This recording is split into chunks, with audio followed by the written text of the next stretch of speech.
जय हिंद फ्रेंड्स। तो यहाँ पर हम आपके लिए paper code BEGS 185 English language teaching important questions की पहली क्लास लेकर आए हैं, जिसमें हम लोग कुछ इंपॉर्टेंट क्वेश्चंस को कवर करेंगे जो आपके प्रीवियस ईयर एग्जाम में पूछे गए थे। इसी तरह आपकी अगली क्लास भी आएगी, तो आप लोग को करना क्या है, सिंपली चैनल को सब्सक्राइब करना है। अगर आपको क्लास पसंद आती है तो वीडियो को लाइक जरूर करके बताइएगा और कमेंट जरूर बताइएगा आपको क्लास कैसी लगी।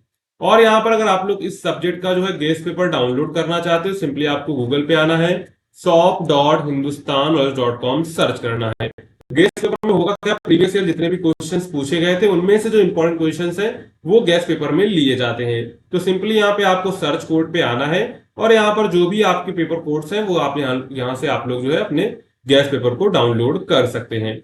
या फिर अगर आपको कोई प्रॉब्लम होती है तो आप इस नंबर पे व्हाट्सअप कर सकते हैं या फिर व्हाट्सअप आइकन पर क्लिक करके व्हाट्सअप को एक्सेस कर सकते हैं। ठीक है, तो चलते हैं वापस। अगर आप लोग इस सब्जेक्ट की जो पीडीएफ डाउनलोड करना चाहते हैं, जो ये क्लास की पीडीएफ चल रही है, तो उसके लिए सिंपली आपको क्या करना है, टेलीग्राम चैनल को ज्वाइन कर लेना है।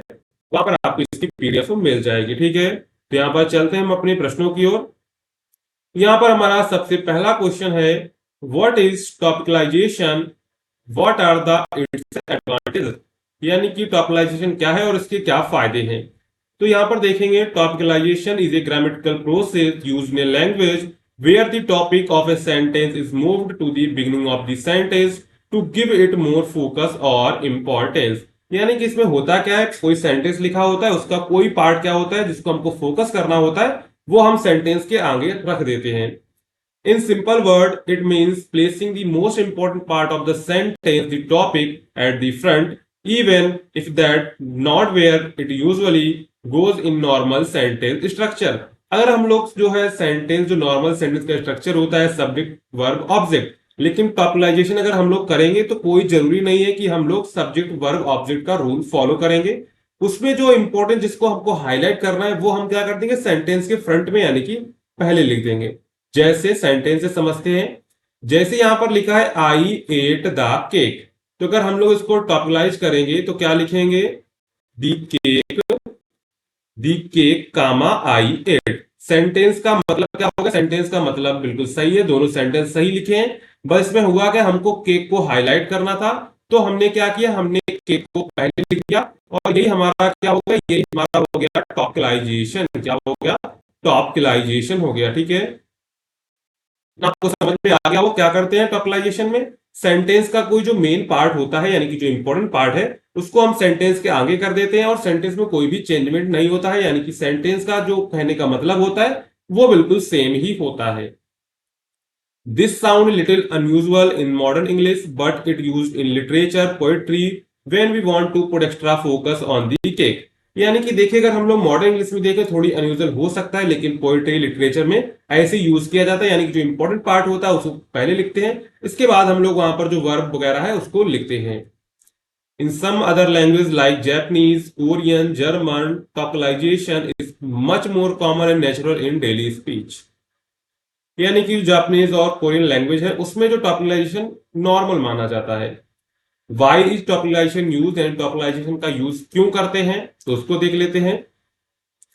टॉपिकलाइजेशन हेल्प स्पीकर्स और writer highlight what they are talking about, it shows what the sentence is about, this is helpful the conversation and writing to guide the listener और रीडर्स अटेंशन। यानी कि टॉपिकलाइजेशन का प्रयोग कौन करते हैं, स्पीकर्स और राइटर होते हैं, जो किसी यानी कि किसी चीज पर बात कर रहे हैं तो उस शब्द को हाईलाइट करने के लिए उसको पहले रख देते हैं।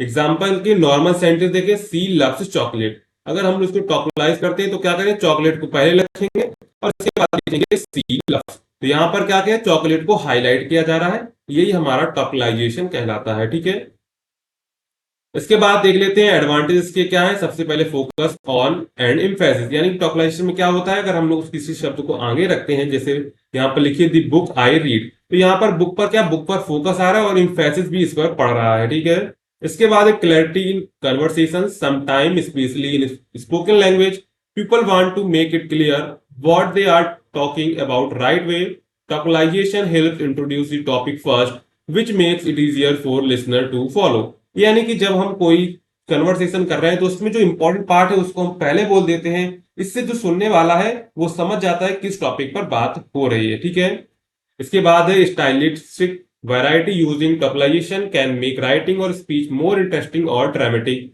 Authors, poets, public speakers use it to create variety and rhythm in their sentence, यानी कि इसको एक स्टाइल के तरीके भी यूज कर सकते हैं। इसके बाद है language learning translation. In many languages, topologization is a natural part of sentence structure. Learning how it works in their language help with their better understanding, speaking, and translating those languages. For example, in Japanese, topologization is very common and helps learner for focus on sentence meaning. क्योंकि टॉपलाइजेशन का important बस यही है कि जो हमको part highlight करना होता है, यानी कि कोई बात कर रहे हैं, कोई चीज लिख रहे हैं, तो पोइट क्या करता है, जो हाईलाइट वाला पार्ट है उसको पहले लिख देता है। वो जो है नॉर्मल सेंटेंस को रूल को फॉलो नहीं करता, एक सब्जेक्ट आएगा, वर्ब आएगा, फिर ऑब्जेक्ट आएगा। इसके बाद कंक्लूजन दे देंगे, topicalization is useful tool in language that allow us to move the important part of the sentence to the beginning. It helps to highlight, focus and guide the listener और readers attention. While it may sound unusual in English, it is very natural in many other languages.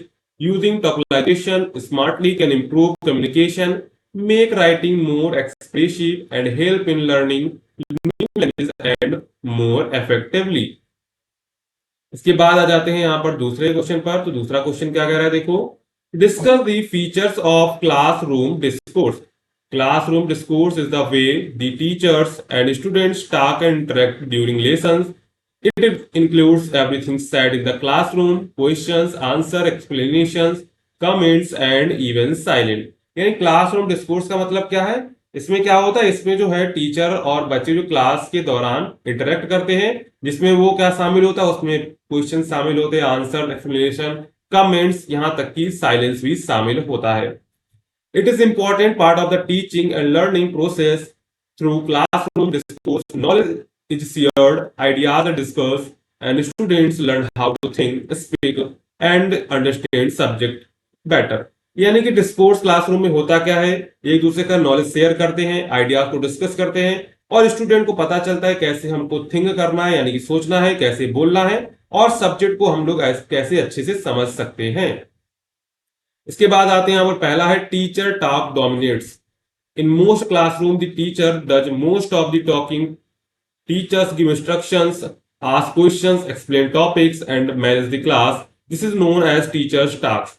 While students also speak, the teacher usually controls when and how they talk. Teacher, what is the capital of France? Student, Paris. Teacher, good. This shows the teacher start the talk, the student answers, and the teacher gives feedback. This pattern common in classroom. यानी कि इसमें क्या है, इसमें सबसे पहले कोई teacher एक प्रश्न पूछता है, इसके बाद बच्चा उसका जवाब देता है, इसके बाद टीचर उसको फीडबैक देता है। ये कॉमन चलता है, ये कॉमन पैटर्न होता है क्लासरूम का। इसके बाद आता है IRF पैटर्न, यानी कि initiation, response, feedback.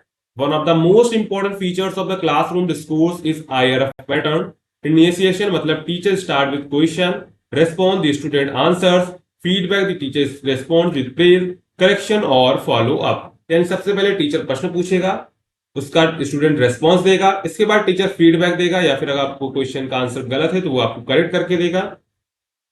This structure helps guide the lessons and keep communication organized. इसके बाद है questioning. Ask question is big part of the classroom talk. There are two main types of questions. पहला है closed question. These have one correct answer. Example, what is 2 plus 2? यानी कि 4. सबसे पहला closed question, इसका मतलब है कि जिसका एक ही आंसर हो। इसके बाद है open ended questions. These allow student to think and give longer answer. Example, what do you think?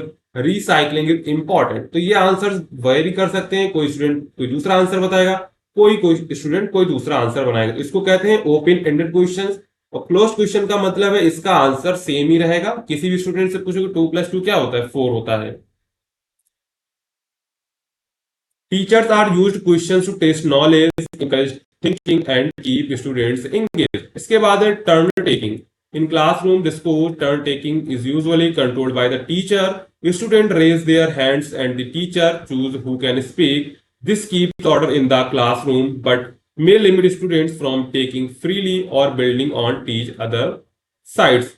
Turn taking का मतलब ये होता है कोई टीचर क्वेश्चन पूछा है, इसके बाद बच्चे हैंड रेज करेंगे, इसके बाद टीचर डिसाइड करेगा किसको आंसर देना है, इसी को कहते हैं टर्न टेकिंग। इसके बाद एकेडमिक लैंग्वेज, तो classroom discourse often includes formal और subject specific language, specially in subject like science, math और history. Teacher help student learn how to speak and write in the language of the subject.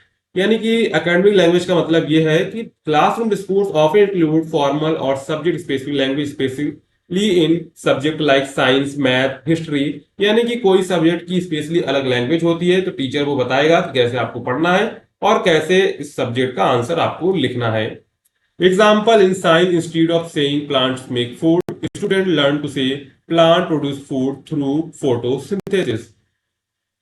इसके बाद है correction और feedback. Another key features is that the teacher often correct students mistakes and give feedback. This simple helps student learn the right answer and improve their skills, encourages learning and thinking. Good classroom discourse helps students understand concept deeply. When students ask questions or explain their thinking, they learn better. Some teachers use discussion-based methods to allow students to express opinions, compare ideas, and build knowledge together. तो इनको encourage learning and thinking का मतलब क्या है? Good classroom, जो अच्छी classroom होगी, उस डिस्कोर्स में क्या होगा? Help to understand concept deeply, यानी कि बच्चों को कॉन्सेप्ट डीपली समझ में आएगा। व्हेन स्टूडेंट आस्क क्वेश्चन और explain their thinkings, they learn better. अगर ऐसी क्लासरूम है जिसमें क्वेश्चंस बच्चे पूछते हैं और अपना एक्सप्लेनेशन देते हैं, तो वे अच्छे से सीखते हैं। Some teacher are discussion based method allow student express, यानी कुछ टीचर होते हैं जो बच्चों को अलाउ करते हैं कि वो अपने एक्सप्रेस जो है ओपिनियंस को शेयर करें, आइडियाज को कंपेयर करें, जिससे क्या होगी, जिससे उनकी नॉलेज जो है अच्छी बिल्ड होगी। इसके बाद हम लोग यहाँ पर कंक्लूजन देंगे। तो classroom discourse is more than just talking, it is a powerful tool for teaching and learning. It includes teacher talk, student responses, questions, feedback, and the use of academic language. When used well, classroom discourse help students think better, understand more, and become active learners. Teachers who encourage rich, respectful, and open classroom talk help create a better learning environment for everyone. तो classroom discourse क्या होता है? Classroom discourse एक powerful teaching tool है जिसके द्वारा बच्चों को अच्छे से समझाया जा सकता है, इससे उनकी जो है बेटर अंडरस्टैंडिंग बन सकती है। तो यहाँ पर हमने कुल जो है BGS 185 के 2 क्वेश्चंस को कवर किया हुआ है। ये 2 क्वेश्चंस आपके प्रीवियस ईयर पूछे गए थे। आपको क्लास कैसी लगी आप लोग कमेंट करके जरूर बताइएगा। अगर आपने अभी तक चैनल को सब्सक्राइब नहीं किया तो चैनल को सब्सक्राइब एंड वीडियो को लाइक कर दीजिएगा।